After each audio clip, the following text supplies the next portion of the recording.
transport ship carrying Ambassador Jiho Kim broke through the clouds of Varith Prime and approached the massive orbital station that housed the Galactic Council. Through the viewport, Jiho could see dozens of alien vessels docked at various ports, their designs as varied as the species that built them. Some looked organic, like living creatures floating in space. Others were geometric and precise, all sharp angles and gleaming metal. The station itself was enormous, large enough to hold a small city within its curved walls. Jiho stood near the window, his hands clasped behind his back. He had served Earth's diplomatic corps for 30 years, and this was his most important assignment. Humanity had only been part of the galactic community for 2 centuries. A blink of an eye compared to civilizations that had traveled the stars for millennia. Earth needed allies, needed trade agreements, needed to prove that humans could coexist peacefully with their neighbors. That responsibility rested heavily on his shoulders. Beside him, Mina Park reviewed documents on her datapad. She had been Jiho's aide for 5 years and knew his methods well. She was organized, efficient, and had a talent for reading political situations. Right now, her face showed concern. "The preliminary reports are troubling," she said quietly. "Several council members have already made statements against us before we've even presented our case." Jiho nodded slowly. He had read the same reports. The charges were serious: illegal colonization, resource theft, violation of ancient laws called the Boundary Accords. The problem was that nobody had ever informed Earth these accords existed. How could humanity violate laws they had never heard of?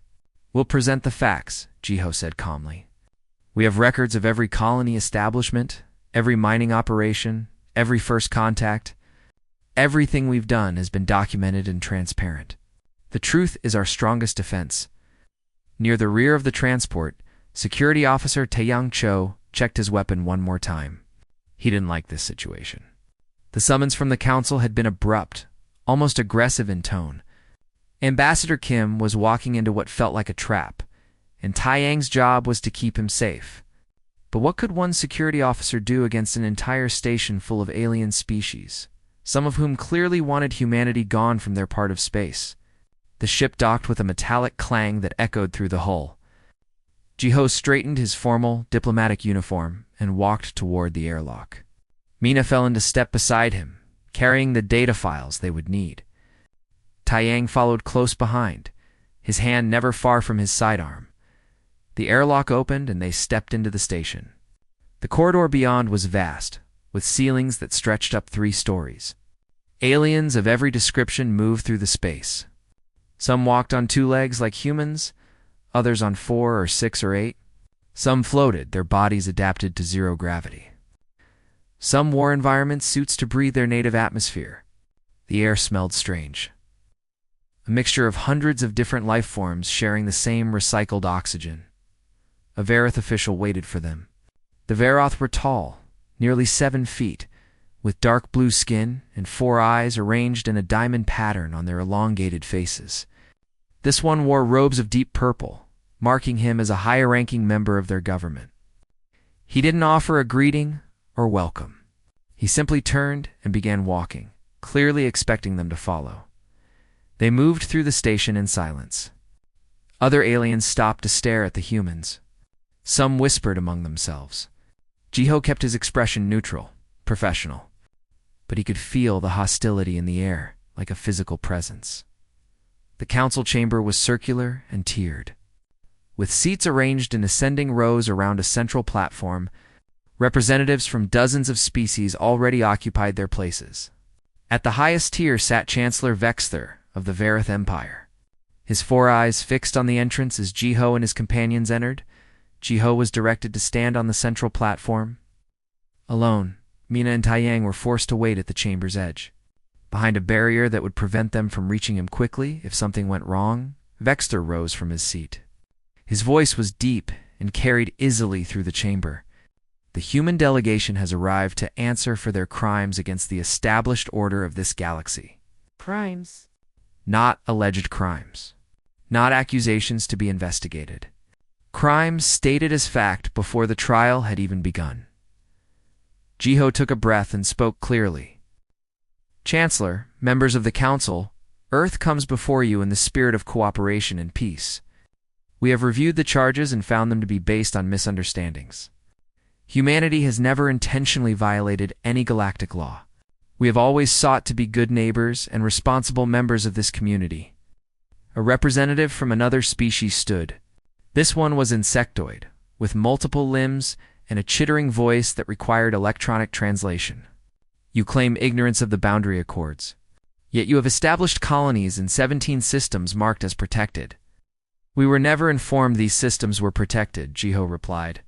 When Earth first ventured into space, we received no guidance about restricted zones. We followed basic principles of avoiding inhabited systems and respecting territorial claims made by established governments. If we have unknowingly entered protected areas, we will relocate those colonies immediately. This can be resolved through dialogue. Vexter made a sound that might have been laughter. Resolved through dialogue. How very human. You believe words can erase violations of sacred law? You believe your ignorance excuses your actions.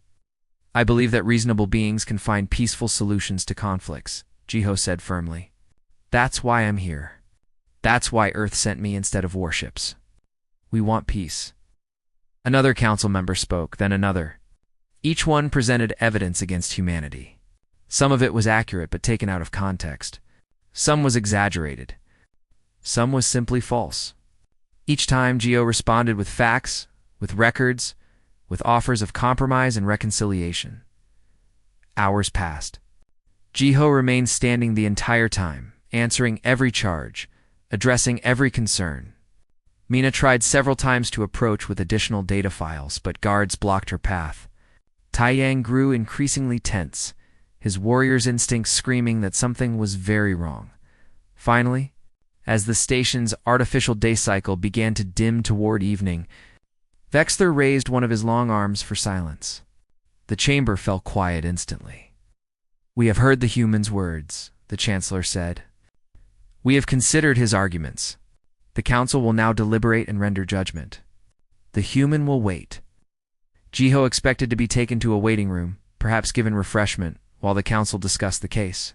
Instead, guards surrounded the platform. They were armed, he noticed. Heavily armed, he glanced toward Mina and Taiyang. Mina's face had gone pale. Taiyang's hand moved toward his weapon, but more guards appeared behind them. Weapons already drawn and pointed, the Council's deliberation took less than 10 minutes. When Vexter stood again, Jiho knew. He had seen enough political theater to recognize when a decision had been made, long before the trial began. The Council finds humanity guilty of all charges, Vexter announced. The penalty for such violations is death. The sentence will be carried out immediately and broadcast across all Council channels. Let this serve as a warning to any species that would defy the established order. Jiho felt his heart rate increase, but he forced himself to remain calm. This is murder, he said clearly, his voice carrying through the chamber. Earth came in peace. We violated no laws we knew existed. You're executing me to make a political statement. You're executing you because your species must learn their place, Vexter replied coldly. Guards moved to either side of Jiho. Energy weapons powered up with a rising whine. In the observation area, Taiyang struggled against the guards holding him, but there were too many. Mina stood frozen, tears streaming down her face. Jiho looked directly at the cameras he knew were recording this. He thought of Earth, of his wife and children, of the billions of humans who would watch this moment. He stood straight and spoke his final words carefully. You have made a grave mistake. We came in peace. Remember that when they ask you why? The energy weapons fired. Ambassador Jiho Kim, Earth's envoy of peace, died on an alien station, far from home, murdered for crimes he never committed. The video reached Earth in minutes. Faster-than-light communication meant that billions of humans watched Ambassador Jiho Kim die in real time. Broadcast on every major network, displayed on screens in homes and offices and public squares across the planet, the galaxy wanted humanity to see. They wanted Earth to understand what happened to species who stepped out of line. The reaction was not what they expected. President Yuna Zheng sat in her office in Geneva. watching the execution for the third time. Her face showed no emotion, but her hands gripped the armrests of her chair so tightly that her knuckles turned white. She had known Jiho personally. They had worked together during the Mars colony crisis 15 years ago. He had been a good man, a patient man, someone who genuinely believed in the power of dialogue and understanding. And they had murdered him like an animal. For show, to prove a point. Her personal assistant knocked quietly and entered. "Madam President, the cabinet is assembled in the command center. They're waiting for you." Yuna stood and walked to the elevator that would take her deep underground to T. The subterranean command center that had been built decades ago for exactly this kind of crisis. The descent took 2 minutes. 2 minutes to prepare herself for what she was about to do. The command center was a massive room, filled with holographic displays and workstations. Every major military and government leader was present, either in person or via secure video link. The atmosphere was heavy with anger and grief. General Hyunwoo Lee stood near the main tactical display. He was a career soldier, a veteran of the Titan Wars and the Jupiter Station incident. He had seen combat. He had lost people under his command. Right now, his jaw was clenched so tight that a muscle jumped in his cheek. "Madam President," he said as Yuna entered, "we have prepared response options." Defense Minister Soman Kong stepped forward. She was younger than most of the cabinet, but she had earned her position through brilliant tactical thinking. "We're looking at several scenarios. Economic sanctions, withdrawal from galactic trade agreements, defensive fleet positioning. We can hurt them without firing a shot, make them understand that Earth won't tolerate this kind of treatment." Yuna shook her head slowly.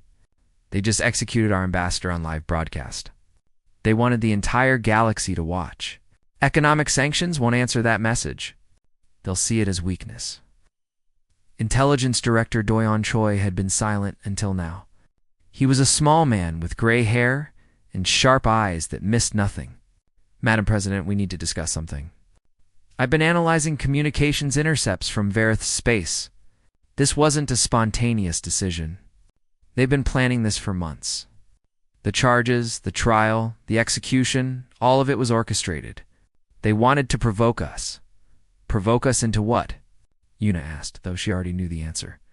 "Into a war they think they can win," Doyon said quietly. "The Varath and their allies believe humanity is technologically inferior. They think we're soft because we've avoided major conflicts. They want us to attack conventionally so they can crush us and solidify their control over the other council species. Fear works, but a demonstration of military superiority works better." The room fell silent. Everyone understood the implications. If Earth responded with conventional military action, they would be walking into a trap. The Varith fleets outnumbered human ships 3-1. They had allies. They controlled strategic positions throughout that region of space. General Hyunwoo pulled up a file on the central display. The words at the top made several cabinet members go very still. "Protocol Omega. There's another option," the general said carefully. "One that we hoped never to use." Yuna stared at the file. Only 5 people in Earth's government had complete knowledge of Protocol Omega. She was one of them. It was humanity's deepest secret, developed over decades in hidden research stations. Built by scientists who understood that, in a galaxy full of ancient civilizations, Earth needed insurance. Protocol Omega wasn't about winning a war. It was about making sure that anyone who started a war with humanity would regret it so completely that no one would ever make that mistake again. Yuna said, "Hyun Woo brought up tactical projections. We have 73 installations disguised as civilian research stations and mining facilities. Each one contains weapons platforms that we've kept hidden. Relativistic kinetic weapons, quantum disruption devices, and Nova-class warheads. The Varith have no defense against these technologies because they don't know we have them." Salman continued the briefing. "We can strike every major Varith military installation simultaneously. Not their civilian infrastructure, not their cities, just military targets. Shipyards, defense platforms, fleet bases, command centers. We eliminate their ability to project power into space while leaving their population centers untouched." "Casualties?" Yuna asked. Military only if we're precise, Doyon said. The targeting systems are accurate to within meters. We can avoid civilian deaths almost entirely. This isn't about genocide. It's about removing a threat. Yuna walked to the window that looked out over the command center floor. Hundreds of people worked at their stations, monitoring communications, tracking fleet movements, analyzing data. Most of them didn't know that Protocol Omega existed. They were good people, dedicated to protecting Earth and its colonies. They trusted her to make the right decisions. Was this the right decision? To unleash weapons of such terrible power that an entire empire would be crippled in days? But what was the alternative? Let Jiho's death go unanswered. Show the galaxy that humans could be killed without consequence. Invite every aggressive species to view Earth as weak, as easy prey. She thought about Jiho's final words. Remember that when they ask you why, the galaxy would ask why Earth responded so devastatingly? And the answer would be simple. Because you gave us no choice. Because you killed a man who came in peace. Because you mistook mercy for weakness? Yuna turned back to the cabinet. Activate Protocol Omega. Full authorization. Target only military infrastructure. Rules of engagement are strict. Any ship that surrenders is to be left alone. Any civilian vessel is to be avoided. We're not monsters. We're not conquerors. But we will remove this threat completely. General Hinwu saluted. Understood, Madam President. The fleet will be ready to deploy in 48 hours. Make it 36, Yuna said. I want to address the nation first. 2 hours later, Yuna stood before cameras in the presidential briefing room. She had changed into formal attire, the kind she wore for the most serious announcements. Behind her, the Earth flag hung alongside the United Colonies banner. My fellow humans, on Earth and throughout our colonies, she began. By now, you have all seen what happened to Ambassador Jiho Kim. You watched as the Galactic Council executed a good man, a peaceful man, someone who dedicated his life to building bridges between species. She paused. Letting the weight of those words settle, the Vareth Empire and their allies believed they could murder our envoy and intimidate us into submission. They believed we would accept this injustice because we are a young species new to the galactic stage. They believed that our preference for peace meant we were incapable of war. Her voice hardened. They were wrong. Earth has always possessed the capability to defend itself and to respond to aggression. We chose restraint. We chose diplomacy. We chose to be good neighbors. But that choice was ours to make, and it can be unmade. Across the planet, in homes and public spaces, people stopped what they were doing to listen. The Vareth wanted war. They orchestrated this crisis deliberately to provoke us. They will now learn why Earth never needed to conquer the galaxy. We were always capable of it. We simply chose mercy instead. That mercy has limits, and those limits have been reached. Yuna leaned forward slightly, speaking directly to the camera. To the Vareth Empire. You executed our ambassador. You will now face the consequences. To the other species of the Galactic Council, stand aside. This is between Earth and Varath. Do not make their mistake your own. To the people of Earth, trust in your military, trust in your government, and remember what we fight for. We fight for Jiho Kim. We fight for every human who will follow in his footsteps. We fight to ensure that no one will ever believe they can kill us without answer.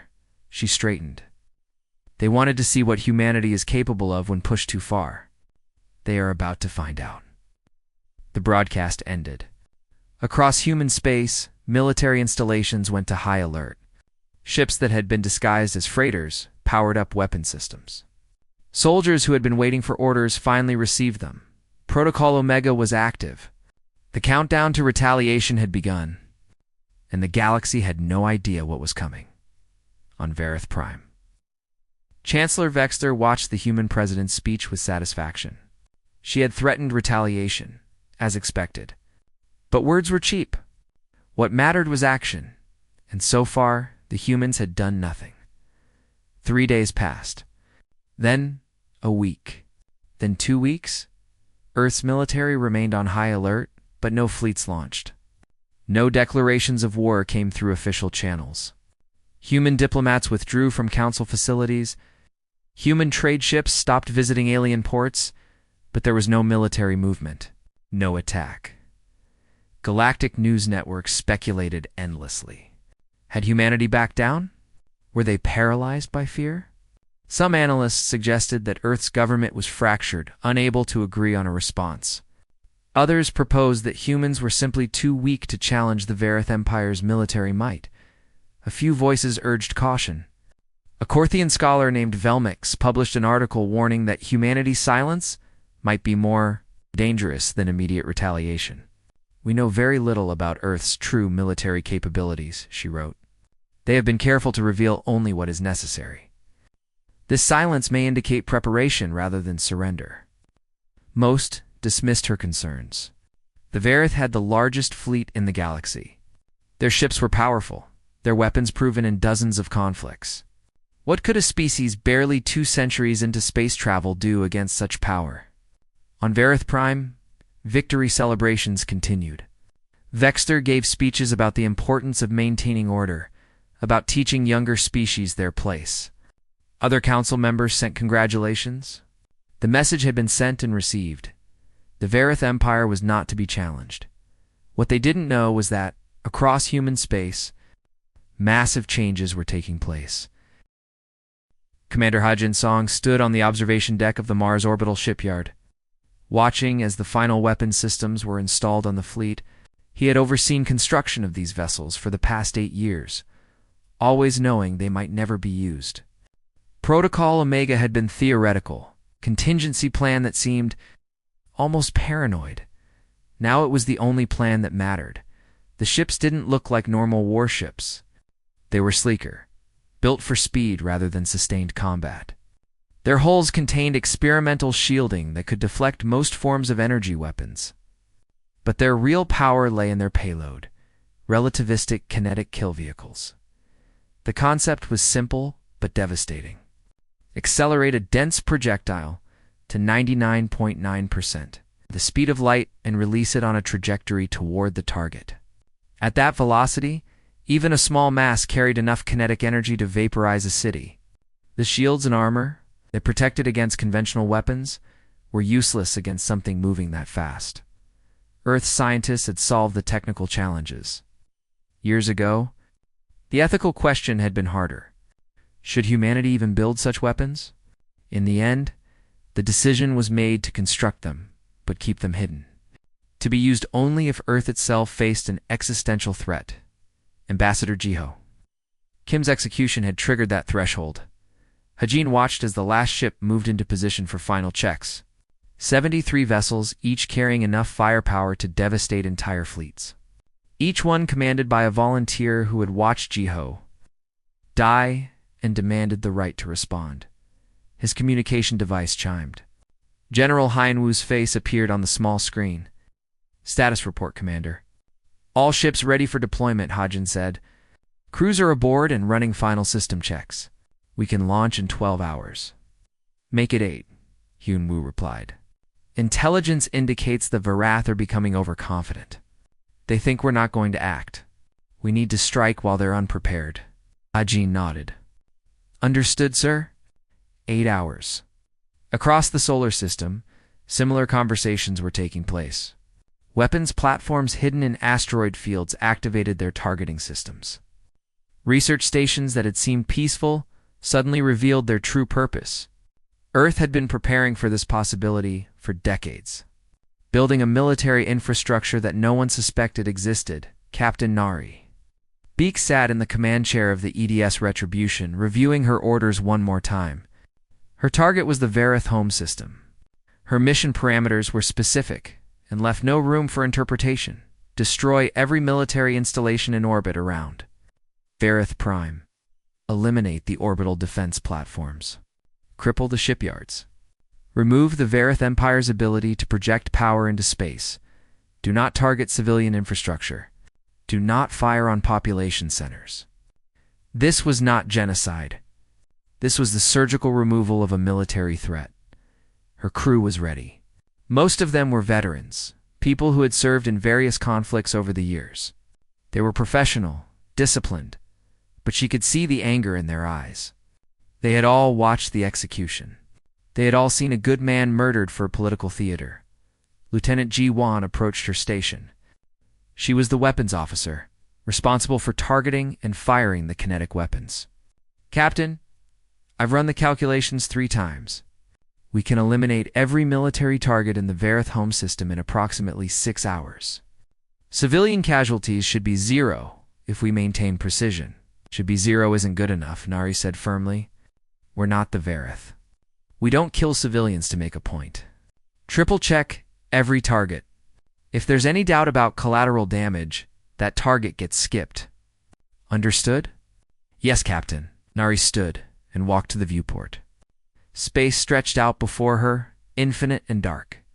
Somewhere out there, the Vareth celebrated their victory over humanity. They had no idea what was coming. She thought about what she was about to do. In a few hours, she would give orders that would kill thousands of Vareth military personnel. She would destroy installations that had existed for centuries. She would cripple an empire. Was it the right thing to do? Or was Earth about to become the very thing they claimed to oppose?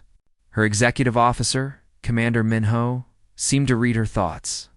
"Having second thoughts, Captain?" Nari turned to look at him. "Aren't you?" "Every moment," Minho admitted, "but I keep coming back to the same conclusion. They murdered our ambassador. They did it publicly, deliberately, to humiliate us and intimidate us. If we don't respond, every aggressive species in the galaxy will see us as weak. We'll never be safe. More ambassadors will die. More colonies will be threatened. This has to be answered. But this kind of answer." Nari gestured toward the weapon systems. "We're about to do something that can't be undone. The Vareth Empire has existed for thousands of years. In a few hours, it's going to cease to exist as a galactic power. Are we really okay with that?" Minho was quiet for a moment. "Captain, I read Ambassador Kim's biography last night. Did you know he once spent 3 years negotiating a trade agreement between Earth and the Hylian Confederacy? 3 years of patient diplomacy to avoid a conflict that would have cost lives on both sides. He believed in peace. He believed in the possibility of understanding between species." "I know," Nari said softly. "They killed him anyway. They killed a man who dedicated his life to peace, and they did it to prove a point about power. If we let that stand, if we show that humans can be murdered without consequence, then we're telling the galaxy that peace has no value, that diplomats are acceptable targets." That might makes right, Nari understood. This wasn't about revenge, though she would be lying if she said revenge wasn't part of it. This was about establishing a boundary. Earth would always prefer peace, but anyone who crossed certain lines would face overwhelming retaliation. The Vareth had crossed that line. "All stations, prepare for departure," Nari announced over the ship-wide communication system. "We launch in 7 hours. Use this time to rest, to prepare, and to remember why we're doing this. We fight for Ambassador Kim. We fight for every human who will come after him. We fight so that the galaxy understands that our mercy is a choice, not a weakness." Across the fleet, similar announcements were made. 73 ships prepared to jump to hyperspace, each one carrying destruction beyond anything the galaxy had witnessed in centuries. On Earth, President Yuna Jang stood in the command center, watching the countdown. She had not slept in 3 days. She had reviewed the mission plans dozens of times, making sure that civilian casualties would be minimized, that the strikes would be as precise as possible. This was the burden of leadership. To make terrible decisions for what you believed were right reasons, to carry the weight of thousands of deaths on your conscience because the alternative was worse. General Yunhua stood beside her. "Madam President, the fleet report's ready. We're waiting for your final authorization." Yuna closed her eyes briefly. When she opened them, her voice was steady. "Execute Protocol Omega, may history judge us kindly." The signal went out across human space. Engines powered up. Hyperspace windows began to form. The silence that had confused the galaxy was about to end, and what followed would reshape the balance of power among the stars. 3 weeks after Ambassador Jiho Kim's execution, the galaxy learned what human silence had meant. It began simultaneously across 73 Varoth star systems. One moment space was calm. The next human ships dropped out of hyperspace with mathematical precision, appearing exactly where they needed to be to deploy their weapons. The Varoth defense networks never had a chance to respond. Captain Nari Beek's ship, the EDS Retribution, emerged in high orbit above Varath Prime. Her tactical display showed the orbital station where Jeho had died, surrounded by defense platforms and dozens of Varith military vessels. Weapons. Confirm targeting solutions, Nari ordered. Lieutenant Jiwan's fingers moved across her console. All targets locked. Kinetic weapons ready for deployment. Civilian impact calculated at 0%. All targets are confirmed military installations. Release weapons. Execute firing sequence alpha. The Retribution shuddered slightly as kinetic kill vehicles launched from their tubes. They were small, dense projectiles, made of reinforced materials, already moving at high speed. Magnetic accelerators boosted them further. Then the final stage kicked in, pushing them to 99.9% light speed. At that velocity, they became unstoppable. The orbital station where Jeho died was the first target. The kinetic projectile hit the central hub with force equivalent to dozens of nuclear weapons. The station's shields, designed to stop energy weapons and conventional missiles, might as well have been paper. Metal vaporized instantly. The station broke in half, pieces spinning away in different directions. Secondary explosions rippled through the structure as power cores failed from the surface of Varith Prime. It looked like a second sun had ignited in the sky for just a moment. Then the burning debris began to fall, visible even in daylight. More projectiles found their marks. Defense platforms exploded in silent fury. Military shipyards that had built Varith warships for centuries became expanding clouds of debris. Command and control facilities were hit with such precision that the buildings beside them remained. Untouched Admiral Xia Jinwu commanded the overall operation from the EDS horizon, positioned near the edge of Varith space. His tactical display showed all 73 systems simultaneously. Green indicators appeared as each target was destroyed. The precision was remarkable. Earth's military had planned this operation down to the second, and so far, everything was proceeding exactly as designed. "Sir, we're detecting Varith fleet movements," his communications officer reported. Multiple battle groups attempting to respond. "Put them on screen," Siajin ordered. The main display showed Varith warships scrambling to defend their installations. They were fast, heavily armed vessels that had won countless battles over the centuries. Under normal circumstances, they would have been formidable opponents. But these were not normal circumstances. Human. Ships didn't engage in traditional combat.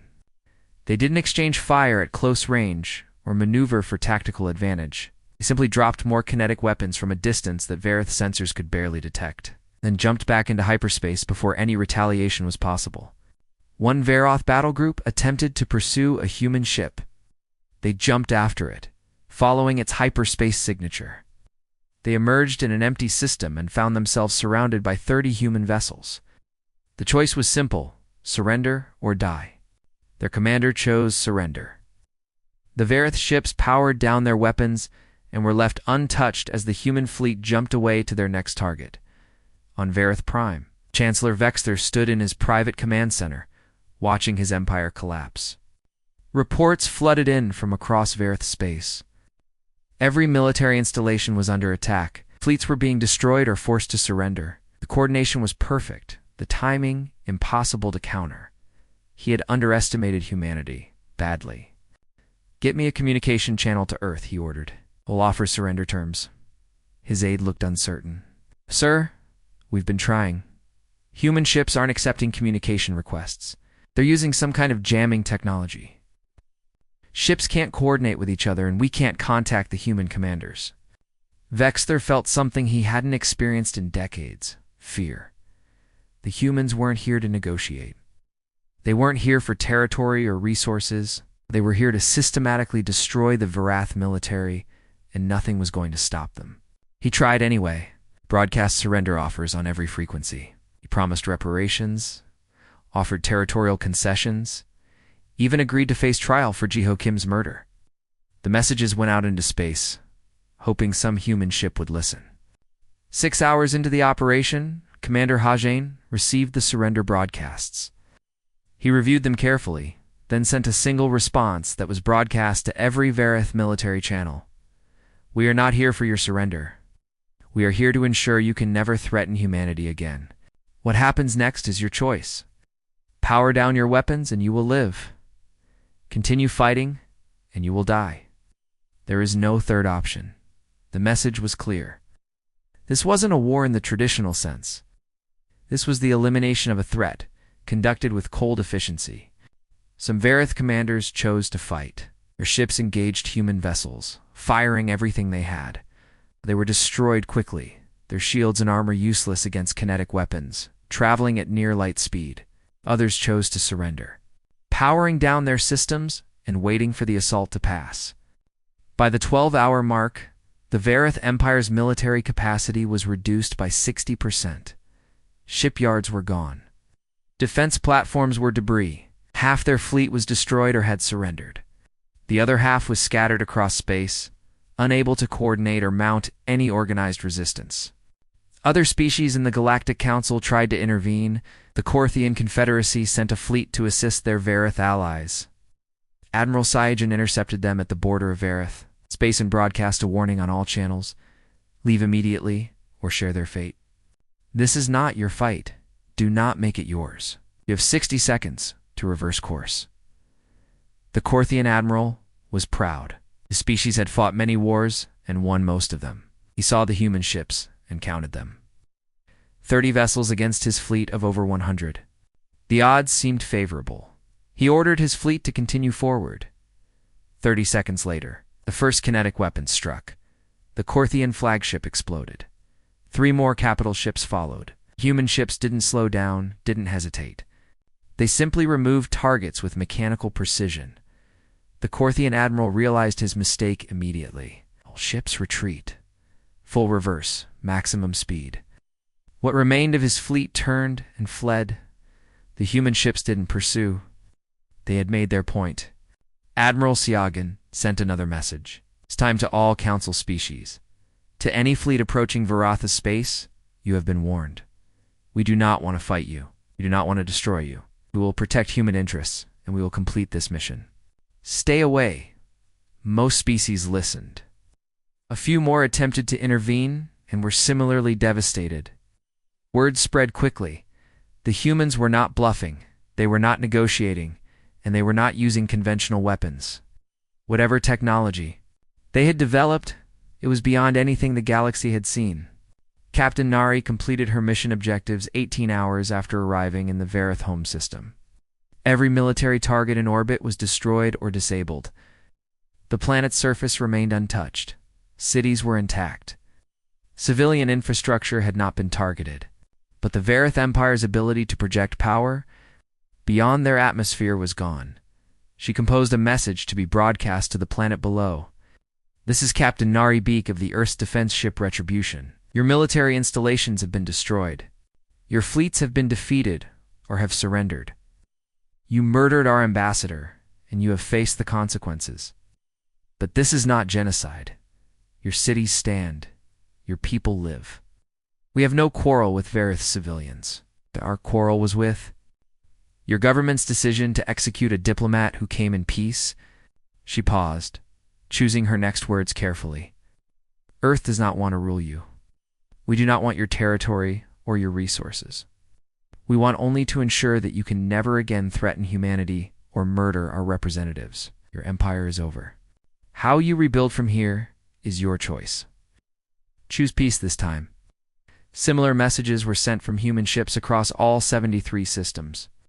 The operation continued for another 12 hours, mopping up remaining military targets, ensuring that no hidden weapons platforms or secret fleet bases remained operational. By the 30-hour mark, Protocol Omega's primary objectives were complete. The Vareth Empire's military forces were 97% destroyed or captured. Our ability to wage war was eliminated. Their civilian population was untouched. Admiral Syagen sent the final report to Earth. Operation complete. All targets eliminated with minimal collateral damage. Civilian casualties estimated at less than 0.1%, mostly from debris from orbital installations. The Verith Empire no longer exists as a military power. President Yuna Zhang received the report in the command center. She had not left that room in 30 hours, watching every stage of the operation. Making real-time decisions about targets and rules of engagement, it was done. Earth had dismantled an empire that had dominated a region of space for thousands of years. The galaxy would never look at humanity the same way again.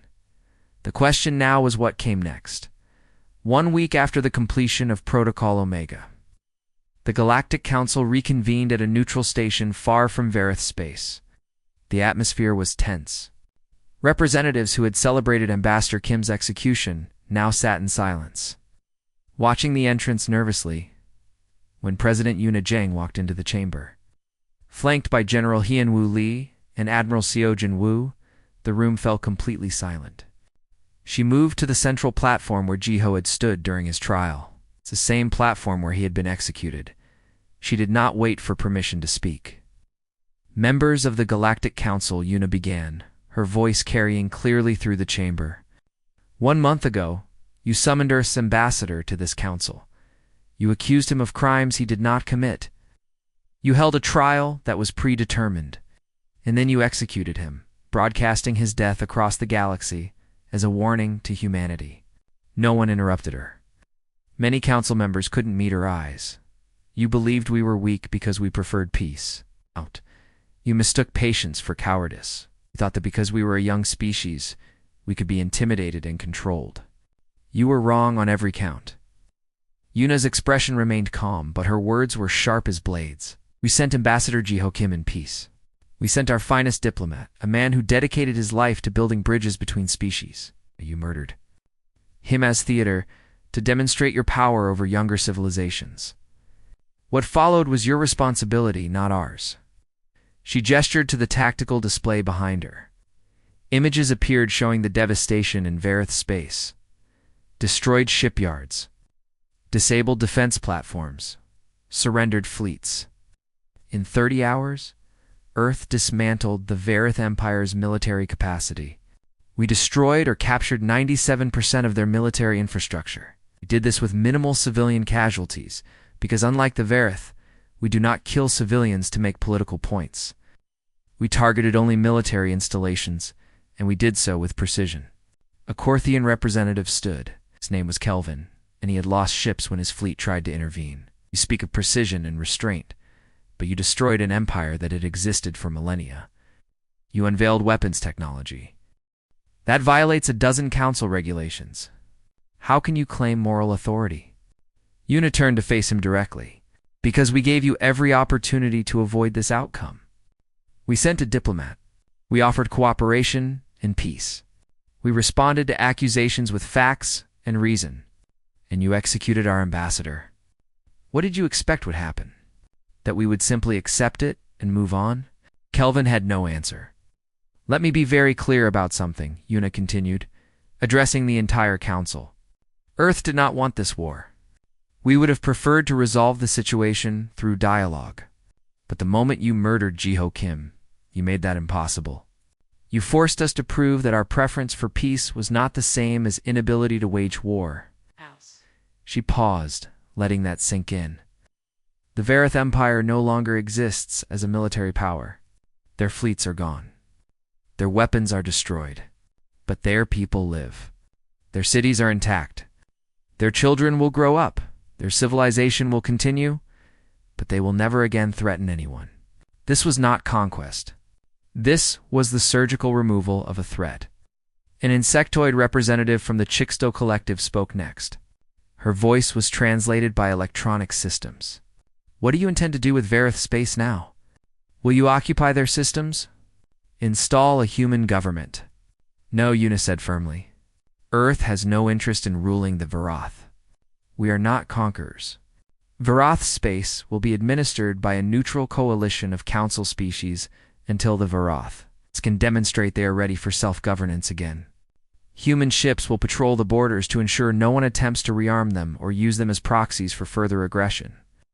She looked around the chamber, making eye contact with as many representatives as possible. But I want to make something else very clear. The technology we use to dismantle the Veroth military still exists. The weapons platforms, the ships, the kinetic weapons, all of it remains operational and ready. Protocol Omega is not deactivated. It is simply dormant. And it will remain that way as long as Earth's representatives are treated with respect and our sovereignty is honored. The threat was implicit but clear. What happened to the Veroth could happen to anyone who made the same mistake. Going forward, Earth will continue to participate in the Galactic Council. We will continue to seek peaceful cooperation with all species. We will honor our trade agreements and diplomatic commitments. But we will never again send our ambassadors unprotected. Every human diplomatic mission will be accompanied by adequate security, and any attack on our representatives will be treated as an act of war. Yuna's expression softened slightly. We don't want to be your enemy. We want to be your partners, your friends, your allies. But those relationships must be built on mutual respect. You cannot demand our cooperation while threatening our people. You cannot expect us to trust you if you murder our diplomats. She looked at the empty chair beside the platform. The chair where Jiho had sat before his execution. Ambassador Kim believed in the possibility of understanding between species. He believed that dialogue could solve any conflict, that peace was always achievable if both sides wanted it. He was wrong, and that cost him his life.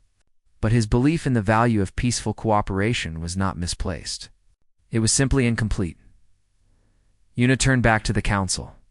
Peace is valuable. Cooperation is worthwhile. Understanding between species can be achieved. But these things require effort from all parties.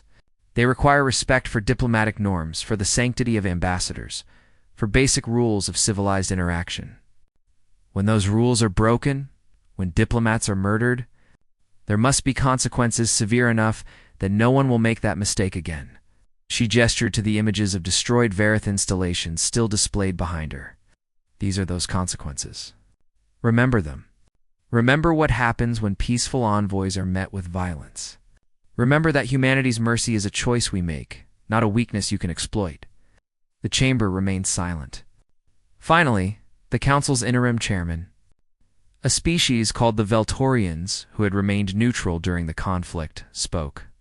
President Zhang, the council has reviewed your proposals regarding the administration of Veroth space and the new protocols for diplomatic protection.